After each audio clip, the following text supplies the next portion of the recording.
This is a futuristic city being built by Saudi Arabia in the middle of the desert, and it's unlike anything that's ever been built on Earth. It's called The Line and is projected to be 170 kilometers long and 500 meters tall. Perhaps the most unique feature of the project is that the entire walled exterior of the city will be covered entirely in mirrors. The city also boasts an ultra-high-speed transit system that will run the entire 170-kilometer span, allowing people to travel from end to end in just 20 minutes. But can this futuristic city really come to fruition? Initial estimates for the entire project were a whopping $500 billion. But that's nothing compared to what the project costs are estimated to be now, a jaw-dropping $1 trillion. And given that the project is still in the very early building stages, that price tag is likely to rise even higher. Along with its potential financial struggles, there are a number of environmental, health, and logistical concerns that may have been overlooked. So let's explore the possible issues and reasons behind why the $1 trillion city, The Line, will never be completed. The Line's insane price tag is by far one of the biggest problems facing it. A project of this size will require a huge amount of capital to achieve, meaning that Saudi Arabia will need a lot of foreign investment by companies and wealthy individuals. At a time when the world is cautious about investing in Saudi Arabia for a number of social and political reasons, the reality is that they may not be able to secure the kind of hallmark investment needed to make an ambitious project like this work. Not to mention that Saudi Arabia has a history of similar failed mega projects under their belt. In 2006, Saudi Arabia announced the Economic Cities Program, a predecessor to their current Vision 2030 program.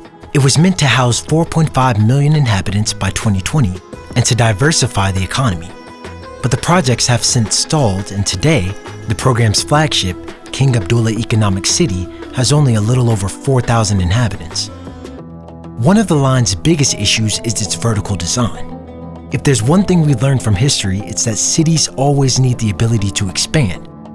Building a city in such a constricted vertical shape doesn't leave much room for the future, and might leave citizens and visitors feeling a bit claustrophobic. How will the line be able to grow over time? Especially when you take into account the city is already starting out at an incredible 500 meters tall. Currently, the line will consist of 4 main levels, an underground level for the high-speed train, and 3 above-ground levels for pedestrians, living, stores, and shops, etc. As we can see from these pictures, the line features lush trees poking out at the very top.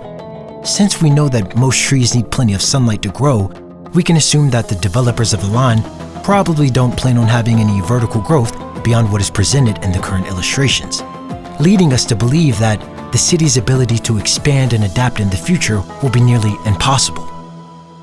What about mobility? In a normal city, if you want to go somewhere, you have multiple options of getting there. But in the line, it seems that won't be a possibility, since the only form of quick transportation will be the train. Take somewhere like New York, for example. You can catch the subway, bike, walk, hail a taxi, drive, skate. The options are endless. New York already experiences heavy transit crowding even with their many other options to commute. So imagine what will happen when everyone is forced to take only one method of transit. In addition, there will be no roads or streets, so a bike or scooter probably won't be an efficient option. You might think, well, there'll be walking paths for pedestrians on the lower level, but they will likely be so congested and therefore pretty difficult for a bike to ride on comfortably. One of the line's biggest problems is its disregard for the natural ecosystem. It's a long line on the coast that quite literally segments off access to the water. How will animals be able to travel through a large 500-meter walled city in order to get to the water? Particularly birds. Millions of birds are killed globally as a result of flying into reflected buildings, and given that the line will literally be a 100-mile giant mirror, this is sure to be problematic. Many birds live and travel to the water in this coastal part of the tropic region where the line is being constructed, and they'll probably meet their demise attempting to fly through its giant walls. While birds may be no match for the line's giant mirrored walls, the desert sand is a totally different story. The line's position will disrupt wind patterns in the area, causing the structure to be sandblasted daily. Wind erosion happens when winds carry rough particles, like sand or dirt, causing them to rub against large objects, like rocks, eroding them away over time. But in this scenario, the line will be the giant rock being eroded away, with no way to fight against the wind on both sides, slamming these sand particles against the walls non-stop. The sand will become lodged in all the small cracks and seams of the walls, causing the mirrored panels to either fall off, crack, or shatter. The amount of repairs required just from sand damage alone will be a huge ongoing cost for developers every year. Not only will sand erode away the walls of the line, but it will also be deposited in huge mounds along the sides. Who is going to scoop away sand from the sides of a 100-mile-long city every day? It's impossible. Mirrors reflect heat.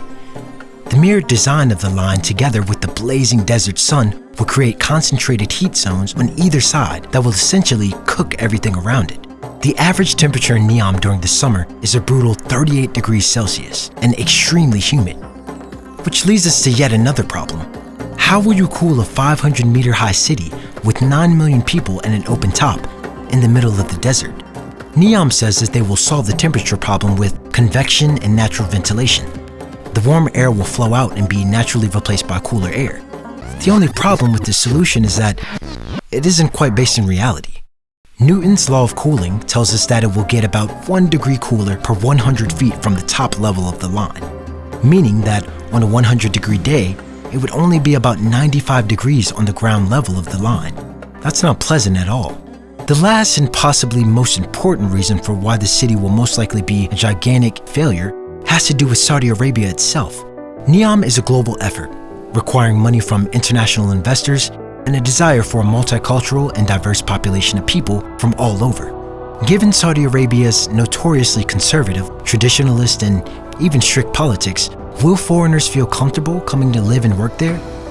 The city is planned to have an independent economic zone with its own legal and tax system, and plans to attract many international companies.